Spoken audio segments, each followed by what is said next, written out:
All right. Hello, you guys. Welcome back. So today I wanted to talk about really I guess, the energy I've been experiencing over the past couple of weeks, which is actually very intimately tied to why I haven't been putting up my videos, not because I don't want to or because I can't, but more just in the sense of I've been experiencing a lot of fear and a lot of anxiety, which has been a common theme throughout my life, and I'm sure throughout many of our lives if you are here as a human being on this planet. Um, so I don't know if you could tell, but to me it was pretty obvious that last week when I uploaded my last live, I was really in it. And the topic I was talking about was very, I guess, closely tied to what I was experiencing, which I think is like great because when I can talk about subjects that I am currently facing or dealing with, I feel like I'm truly connecting with other people because if we're a collective, if I'm experiencing something, chances are there are people out there like you guys that are experiencing the same, if not a similar experience. So, the topic I wanted to talk about this week is holding space for fear.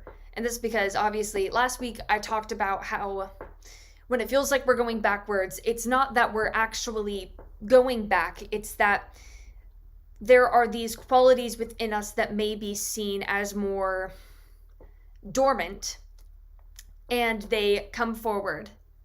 Um, so it's like it's locked within us. It's already there, and there's moments where it's kind of in the background and it's not really surfacing, and other moments where it comes up full force. And as I explained, this happens because we are now ready to address it. So all the things you're experiencing is in a way preparing you for the next stage in your life or the next things that are going to come or come through you that you will go through. So, I think most of us, when we experience fear, because fear can be really intense, we tend to let it overwhelm us.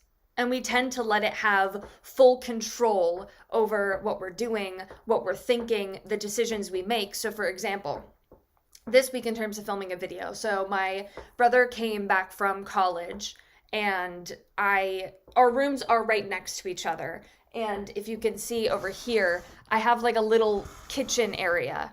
And so he'll come in and out of my room, and the room that I'm staying in is like it was an office, and now it's like it's also the entrance to our house. So basically, people are coming in and out of my room all the time. So I sometimes get the sense of like, I don't have any privacy. And this is coming from when I was in Delaware. I got to be on my own all the time. I had my own space. I could, like, if I wanted to scream and be angry, I could do it because there was no fear of anyone seeing me or hearing me. I was by myself, I was on my own. And so my system sort of experiences shock when suddenly, my brother and his friends are coming in and out through my room all the time. And, I'm back in the environment that I grew up in. I'm back in this place that I was before I went through my awakening. And so all of these old fear responses and anxieties that I guess were a bit more dormant when I was on my own in Delaware are like, all right, we're coming forward full force because now you're going to address us. I'm in this exact situation so that I have the opportunity to experience this fear and experience this anxiety and this old energy that to an extent I thought I was done with or had outgrown is now coming back to the surface. And as I said in last week's video, I've really not only have been experiencing this fear, but have been drowning in it in the way that I did before my awakening. Basically, the past few weeks, I guess I have never felt more under control or powerless to fear than I have recently. And it's interesting because the answer, it's like we try to find the answer to how do I get rid of this fear? How do I overcome it? And The answer is pretty much always the same, where it's like we try to find physical answers. We try to find, what can I change physically in my life? What circumstances can I shift around so that this fear is no longer triggered in me? But the problem with that is we don't necessarily always have control over other people and over control of our physical circumstances. And we have to recognize that we do have power over ourselves and, to an extent, our environment. So, for example, in this fear, the thoughts that will come into my head pertain to me feeling like a victim to my circumstances. I want to be financially independent. I want to be able to pay for a place where I don't have to be living with my family as much as I love spending time with my family and being able to walk upstairs and see my parents and talk with them every day. Like, there's many things I love about it. And at the same time, my thoughts are very much like, I want to leave. I want to be somewhere else. I can't be here anymore. But what's happening is I am in resistance to my circumstances. And even though it feels like I don't have a choice, I am choosing to be here. Technically, I could, I don't know, go on a road trip and like live in my car, or I can find a way to like stay with different friends and hop around. Like, there's many different things that I can do to be in a different place.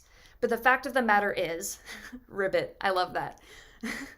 But the fact of the matter is, I am choosing to be here.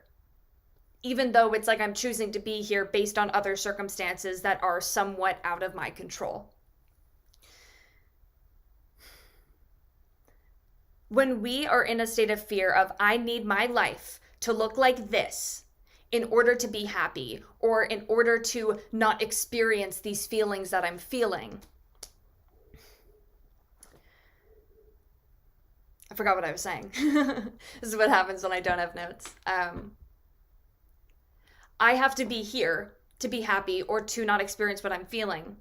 What's going to happen is, and I know this as someone who has wanted to achieve something, thinking that that achievement would solve my problems, and it didn't. We think that reaching this new place that we've created in our minds is going to have all the answers for us, is going to have the perfect circumstances where our life no longer, I guess, triggers us or causes us to experience any emotion that's unpleasant.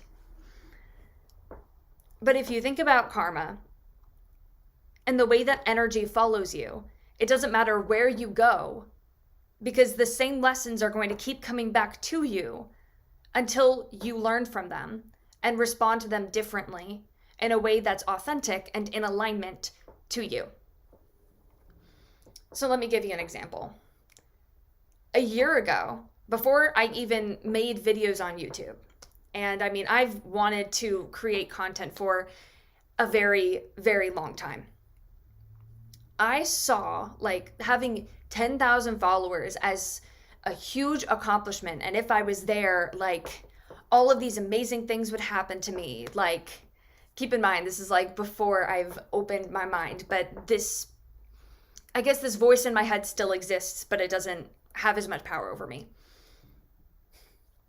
There's this voice in my head, like, once you get there, all these people are finally going to see you and appreciate you, and they're gonna, even to an extent, like part of me was like, oh, the people that were mean to me are gonna feel sorry that they weren't friends with me before I like blew up. And then like now that I'm here, all that my mind in a way is telling me is, okay, now you need to get to this next level. Now you need to get to this next stage, and that's where the finish line is. That's when you'll be happy. But it's like, it's a moving target. Every time I achieve that goal, all the things and all the problems that I think are going to be solved at that place aren't gone, because I'm still holding this feeling of lack within me. This feeling that tells me I'm not good enough unless these conditions. But because the real belief is I'm not good enough, the mind produces these ideas of if I achieve these things, then I'm good enough. But once you achieve those things, the mind is going to find a new thing that you're not good enough for. The reason it's so important to be present with your emotions and in general, to be present in the moment, is because all the issues that you need to solve are right here, right now. The belief that you're not good enough is existing in your mind and in your physical body right now. If you are trying to look into the future to solve this problem that is already here, and there's all the tools and messages that you have to address it, it's never going to change. All that's going to change is the surface level look of your life, but the energy is very much going to be the same unless you choose to address the fear and address the limiting beliefs. So, how do we hold space for fear? What I want to start off with saying is there are some moments where it is okay to take a break. Healing, being conscious of all of your thoughts and all of that,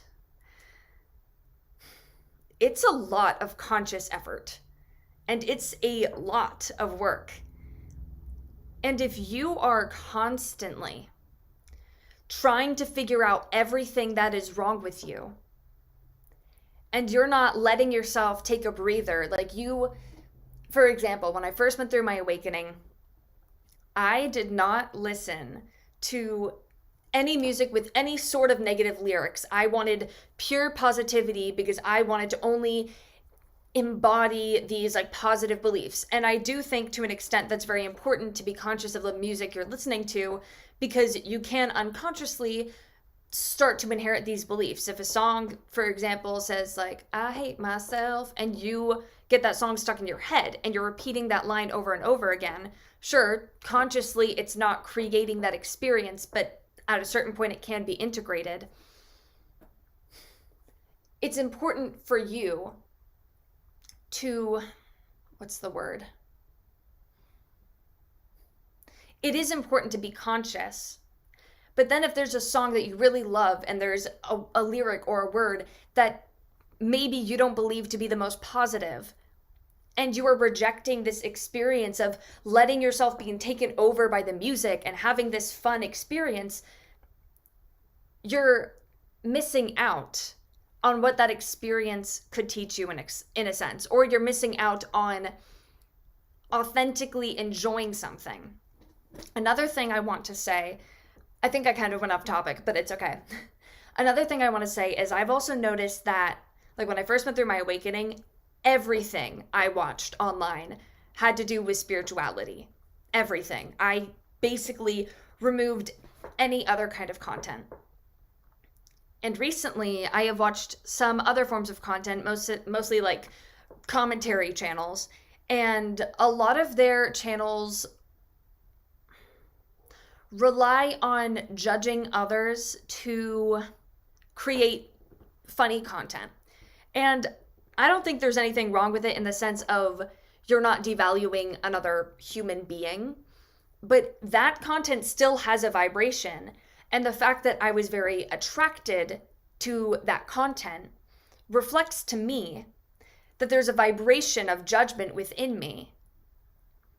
And I've really noticed the judgment I hold towards myself because of the fact that I don't believe I'm good enough unless, or I'm not good enough, sorry. I'm not good enough unless X. I'm not good enough unless I'm this attractive, or unless I'm this spiritually woke.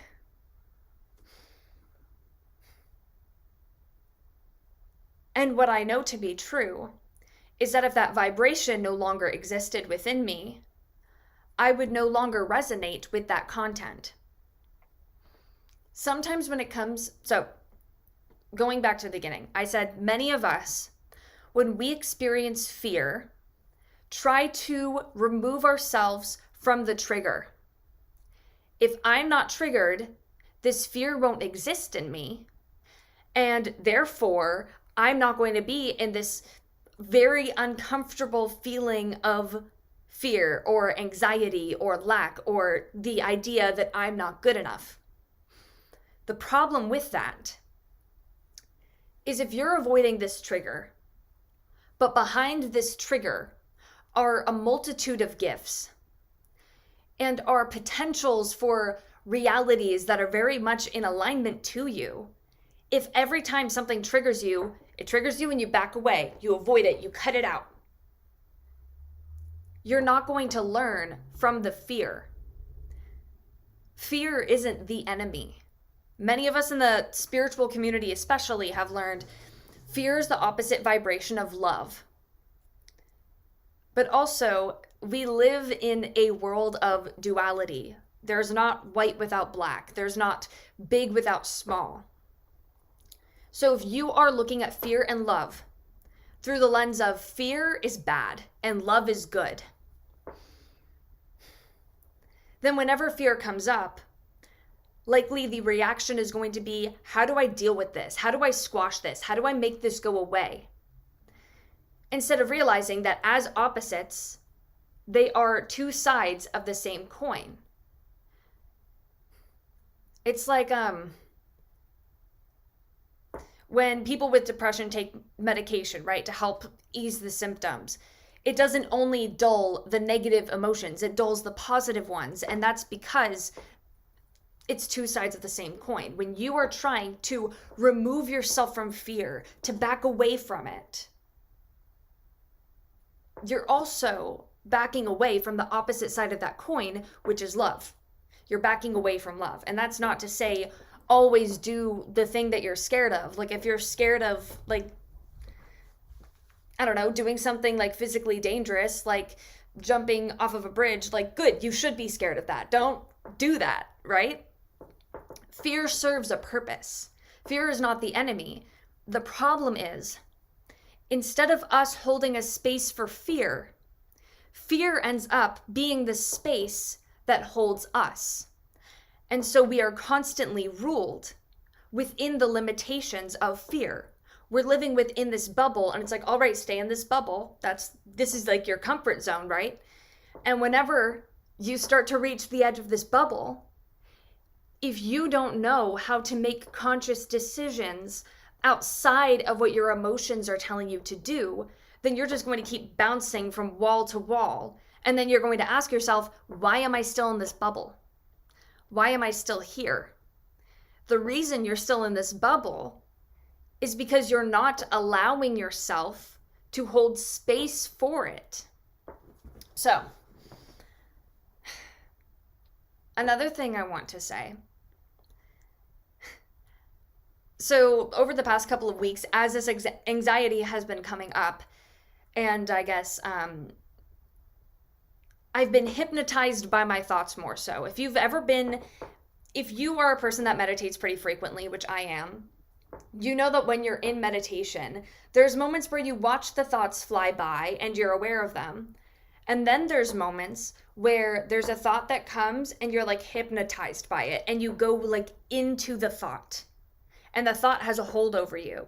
And then you wake up from the fact that this thought has you and you're like, oh wait, okay, I'm back. And then you let the thoughts pass by again and it keeps happening. And this is the practice of becoming consciously aware. And recently I have been slacking on my meditation practice. And so because in my practice, I have not consciously been pulling myself out of this hypnotization of my own thoughts,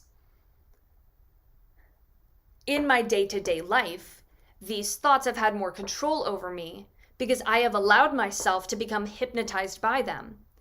Fear is a very powerful energy, just like the way love is a very powerful energy.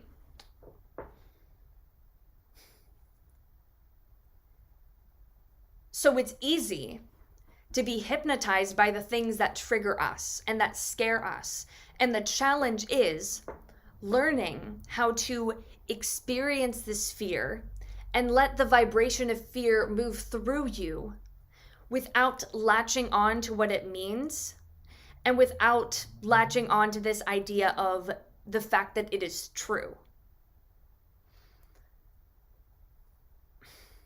And this is hard to say because you may be thinking, but what if it is true? What if the thing I am fearing is a reality? Or, for example, let's say you experience intrusive thoughts. And let's say these intrusive thoughts are you're really fearing that one of your parents is going to die. It keeps entering your head. You've had dreams about it. You keep thinking about it. And this fear is taking you over and you're like, oh my God, like, but what if it's real? What, do I just ignore it?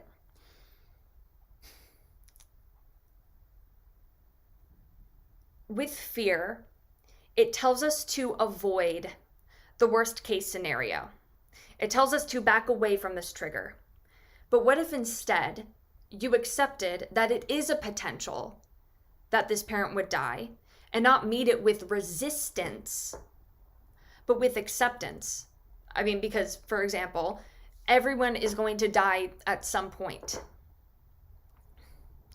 If we accept the reality that it is possible that this bad event would happen, and we come into a place of acceptance so we no longer fear it, we are still able to live our lives consciously and authentically instead of letting this fear of a potential reality control us and our decisions. I've said this in a previous video before, but if you fear that someone is going to die and you're really scared of it and you're trying to ignore it and be like, no, it's not true, but what if it is true? You're spiraling. That spiral doesn't help you. All it does is you're feeding the fear, you're investing in fear, and so the fear is going to get larger. If I have like little tokens of my energy, let's say, and I keep giving my tokens to fear by letting these thoughts overwhelm me, I am making that energy gluttonous within me. So therefore it's going to be bigger and a bigger monster to handle. But if I see that fear and I'm like, okay, I'm aware of you, I love you, but I'm going to keep giving tokens to love and acceptance, you are going to grow that energy, and by starving this other energy, it will become less powerful within you and your field or in your mindset. And obviously, like, the whole idea of accepting these worst case scenarios, it's not easy. It's really freaking hard. The main place to start is accepting your now. When you're in resistance to your now, there's like this fear of things aren't okay as they are. But where fear is your teacher, so where you are right now is exactly where you need to be to reach the next thing the universe has in store for you. If you are thinking I should be here and then my problems will be gone, that's not real. That's your mind not taking responsibility or accountability over your reality. You're saying all these other things have to fall into place for me, instead of saying, if I accept my now, I recognize that I don't want to be here forever, but I recognize this is a necessary step in my process to get to whatever end goal is most in alignment with me, which, by the way, may not be what you are envisioning to be most in alignment with you. You let go of the attachment and the expectations and this idea that your problems are only solved in the future.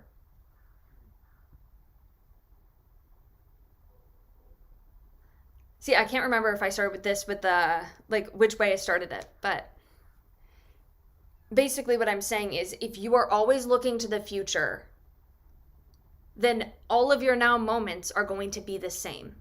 All of the karmic cycles, or I guess the cycles that you perpetuate that are challenging for you, or that's just repeating your trauma, isn't going to shift until you shift. Your reality is a reflection of you.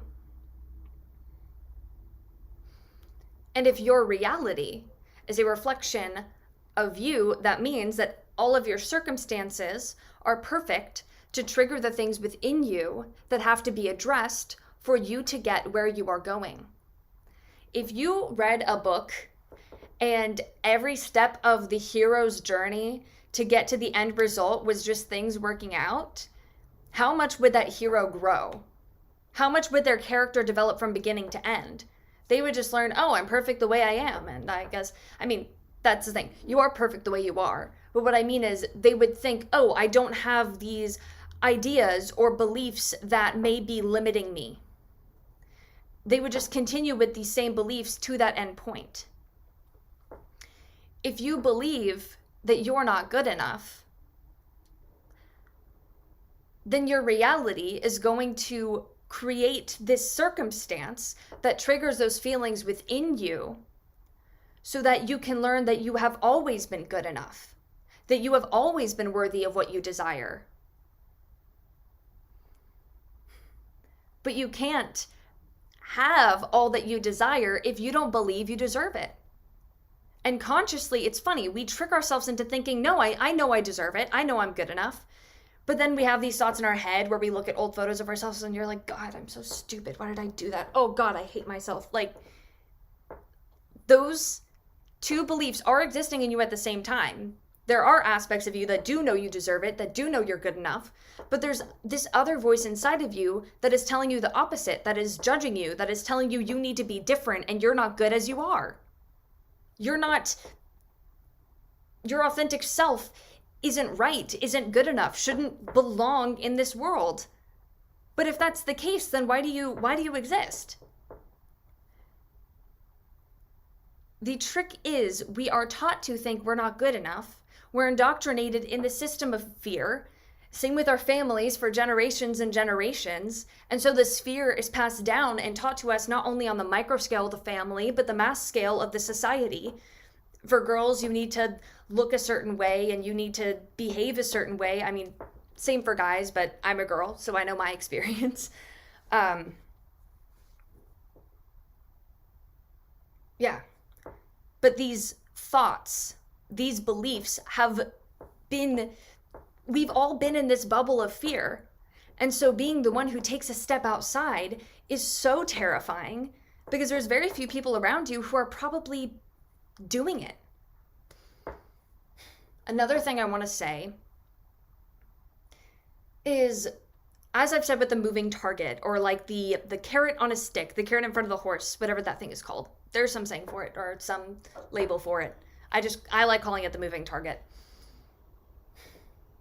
Shit, I had a point. Now I forgot it. Because I read a comment and I was like, oh, constant steps. Craig Carl says, yes, constant steps to what we should be and what already is. That's what triggered my thought. There is no end goal. There is no finish line where everything is fine and all of your problems are gone, because expansion is infinite. And expansion occurs in all directions. If you want to go to the highest high of your life, sometimes you have to experience the lowest lows to get there. I am serious when I say the moments that have brought me the most growth and the most expansion have been the most emotionally dark and challenging and frustrating. No, it's not bad that you distracted me because it gave me an idea of what to talk about next. Those moments of darkness and this fear is the number one catalyst to bring you into the next step of your mindset, of your journey. If everything in your life was perfect right now, and your fear was never triggered, how much would you grow? If you were able to just talk shit about people and talk down on people and bad things in your life didn't occur, then when would you learn compassion? When would you learn that when you're judging others, you're truly judging yourself? You would remain in the state of ignorance, and to an extent, that's bound to happen. Because as human beings, we have physical limitations.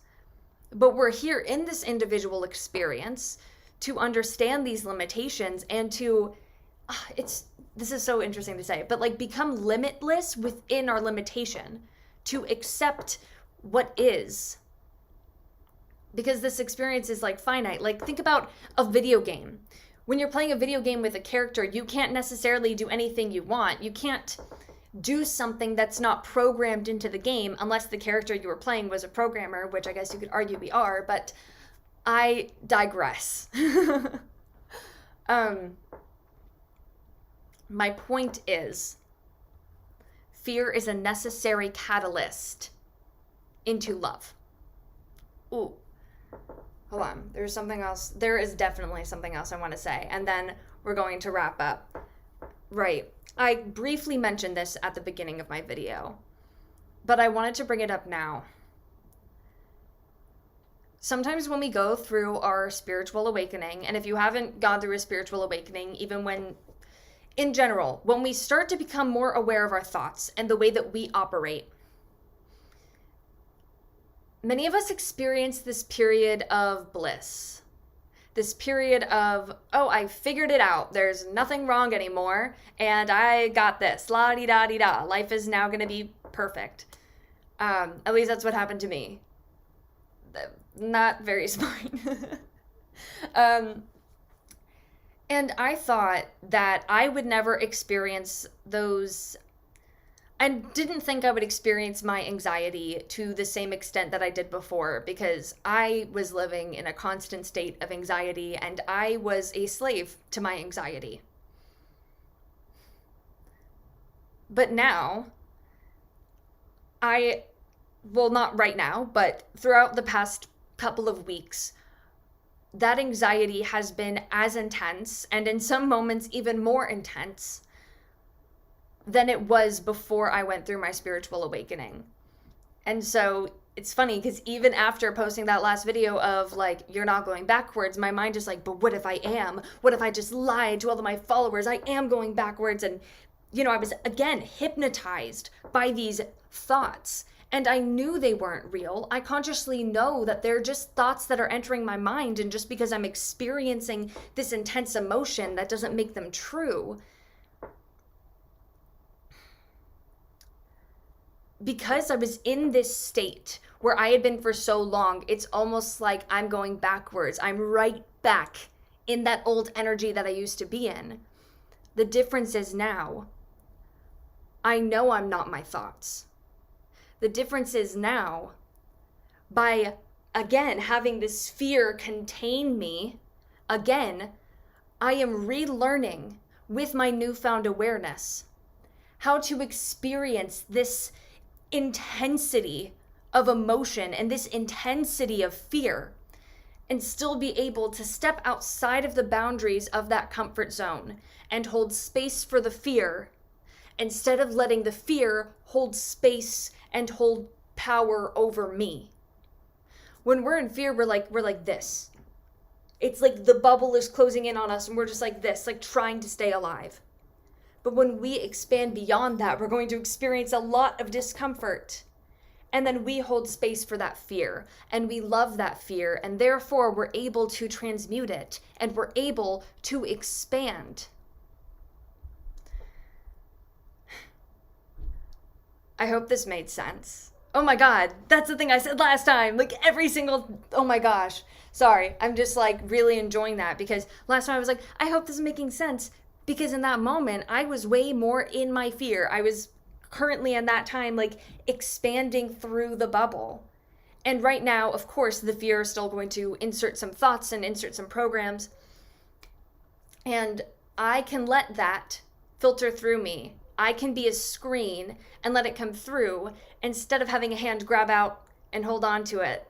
Because what if it's true? What if there's something I need in this other than this just teaching me how to be my most authentic self, despite what I'm experiencing.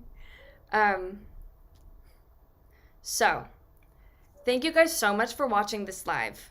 I really hope you enjoyed it. Again, in terms of making my videos, this is actually something I wanted to talk about, and then I think I went on a whole other tangent about my spiritual awakening and how I'm re-experiencing the fear now. I feel like I'm responsible for making content every week. And when I haven't been making the content and I've been, I guess, submitting to my fear, which is so interesting because I don't even fear making the video or even putting it out there, but I guess there's a fear of I'm not good enough. So if I put myself out there to succeed, then people will see me as a fraud or I won't succeed. And I know that as more people see my content, I'm bound to attract more negative comments and I'm bound to attract more negative discourse in general towards me and my character as a person. And that's terrifying as someone who my entire life I've feared rejection, and I have believed this story of people judge me. I'm an outcast. I'm different. I'm bullied. I'm a victim to all of these people. I don't fit in and I don't want to fit in. But my point is, I've believed this story based on the experiences that I've had as a little kid. And even when the physical circumstances were gone of me being a target of bullying, I was still carrying that story with me. I don't know if I said this in my last live.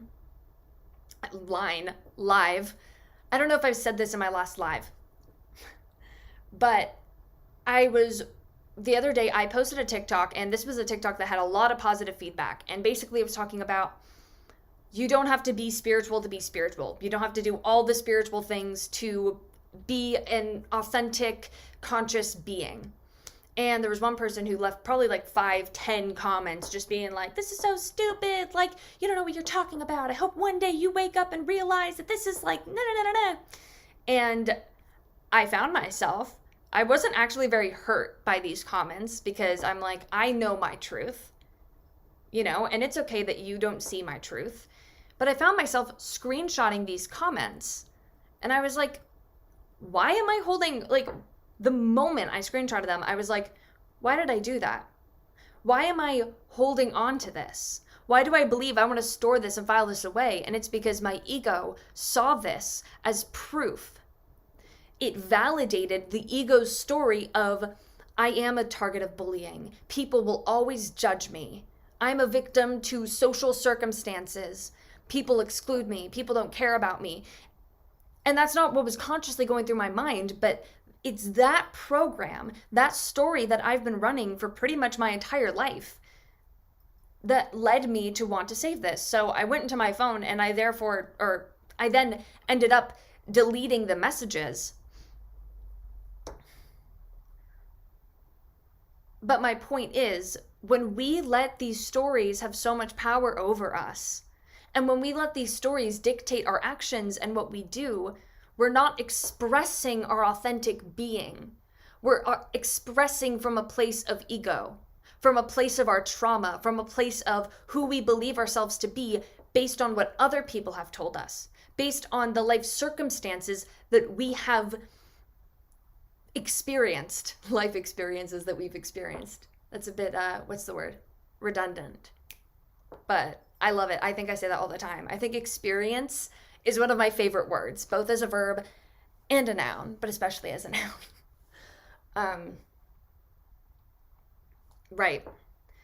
So I think this fear, specifically the fear of me being judged, and one of the main reasons I've recently discovered that I truly fear my own success is because I know as your bubble gets bigger and the more you authentically express yourself, the more people who aren't true to themselves are going to have a problem with you and are going to have a problem with what they see you embodying. And from an ego place, from a fear place, I have a deep trigger around people being unable to see me as I am. I have a deep trigger about people misunderstanding me or misinterpreting what I say. And I have a big trigger over people being unable to accept me, all because throughout my life, I have felt unable to accept myself. And these triggers coming up serves as a reflection to me of where I am still unable to accept myself, and of areas in which I feel like I need to socially posture or to behave a certain way in order to feel loved and accepted and good enough. But by presenting this false front and by not being my true authentic self, I fail. It's a reflection of the fact that I'm still submitting to fear. Because if I was not submitting to my fear, I would always be my authentic self. I wouldn't censor what I think and say. And in moments when I realize that what I think or what I say came from a place of anger and not from love, or came from a place of judgment and not from love, then in those moments I'd be able to take accountability for the fact that I projected trauma out there and not judge myself for it and not hate myself for it.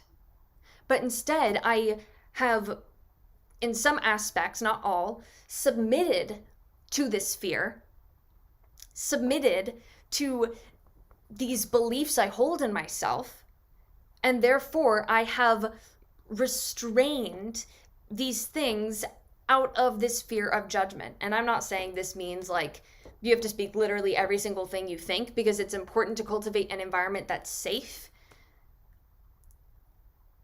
So it's, again, it's hard to navigate, and I still navigate it, but